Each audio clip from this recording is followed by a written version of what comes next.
소리엘 대학부 공동체 총명한 셀리더 홍지수 형제입니다.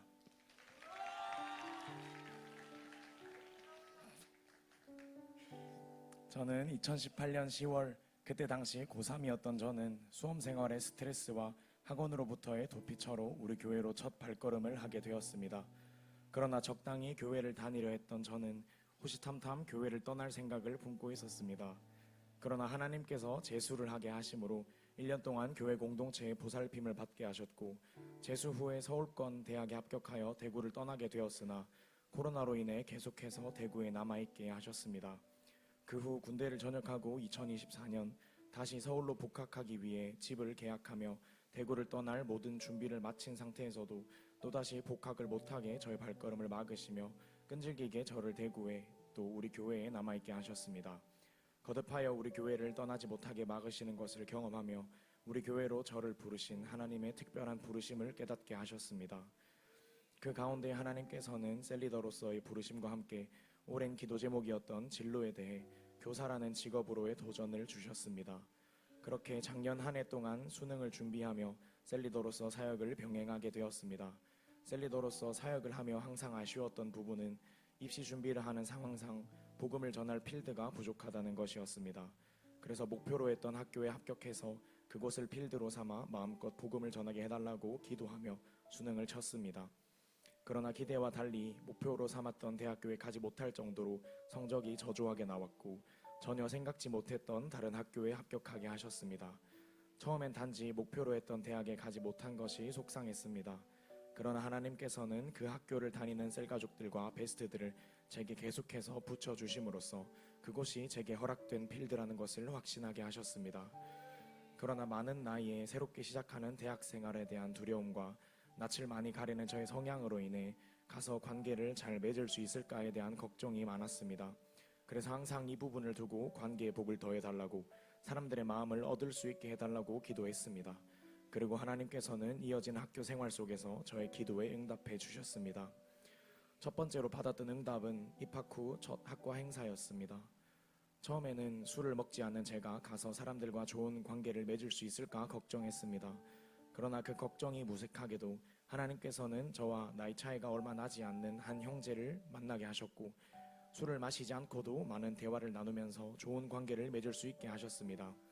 그 형제를 저의 첫 번째 베스트로 삼고 지금까지도 학교에서 가장 가깝게 지내며 행복 모임이 열리기를 계속 기도하고 있습니다.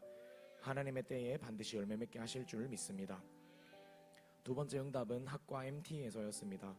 MT 일정이 금토일이었던 터라 처음에는 예배와 훈련 때문에 참석하지 않으려 했습니다. 그러나 이것이 학과 사람들과 관계 맺기를 할 수 있는 기회가 될 수 있다는 감동이 들어 예배와 훈련의 자리를 지킨 후에 차로 매일 대구, 경주를 왕복하며 MT를 참석하기로 결정했습니다. 그러다 토요일 밤 훈련을 마치고 다시 경주로 가는 길에 며칠간 누적된 피로와 마음의 부담감으로 지쳐 서러운 마음이 들기 시작했습니다. 복음을 전하기 위해서 이렇게까지 하고 있는데 제발 영혼을 붙여달라며 서러운 마음을 담아 하나님께 기도했습니다.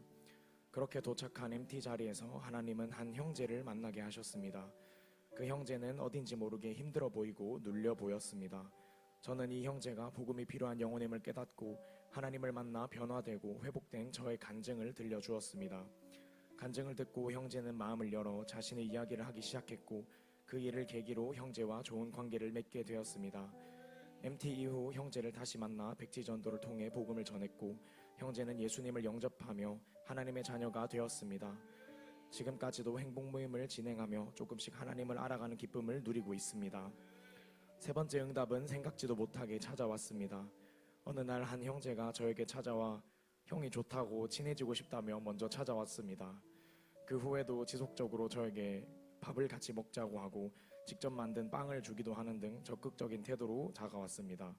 이렇게까지 적극적으로 다가오는 형제를 보며 틀림없이 하나님이 붙여주신 영혼임을 믿고 행복 모임을 제안했습니다. 형제는 오히려 기뻐하며 자신이 정말 가도 되냐며 흔쾌히 승낙했습니다. 불교 집안에서 자라 늘 염주를 차고 다닐 정도로 열심 있는 불교 신자였던 형제지만 행복 모임을 통해 복음을 듣고 예수님을 영접하며 하나님의 자녀가 되었습니다. 할렐루야. 이 모든 것 하나님이 하셨습니다. 이 모든 것이 입학한 지 2달 만에 일어난 일이었습니다. 하나님은 저의 기도 제목이었던 복음 전할 필드를 허락하셔서 마음껏 복음을 전하게 해주셨습니다. 이 외에도 학교 내 여러 사람들을 베스트로 삼아 행복 모임이 열리기를 기도하고 있습니다. 허락하신 필드 위에서 복음 전하는 기쁨을 마음껏 누리며 많은 영혼을 주님께로 인도하는 전도 제자로 살아가기를 소망합니다. 내가 달려갈 길과 주 예수께 받은 사명, 곧 하나님의 은혜의 복음을 증언하는 일을 마치려 하면은 나의 생명조차 조금도 귀한 것으로 여기지 아니하노라. 사도행전 20장 24절 말씀. 아멘. 사랑하는 담임 목사님, 인생의 목표가 없어 방황하던 삶에 복음 전하는 기쁨을 알게 하시고 무엇을 위해 살아가야 하는지 인생의 가치를 알게 해주셔서 감사합니다. 죽어가던 제 삶에 우리 교회가 찾아와 제가 살아나는 것처럼 저와 같이 죽어가는 영혼들에게 찾아가는 사람이 되겠습니다. 끝으로 쓰임받으며 사는 삶으로 저를 인도하시고 청년의 때에 가장 좋은 것으로 하나님을 섬길 수 있도록 허락하신 사랑하는 나의 하나님께 모든 감사와 영광을 올려드립니다.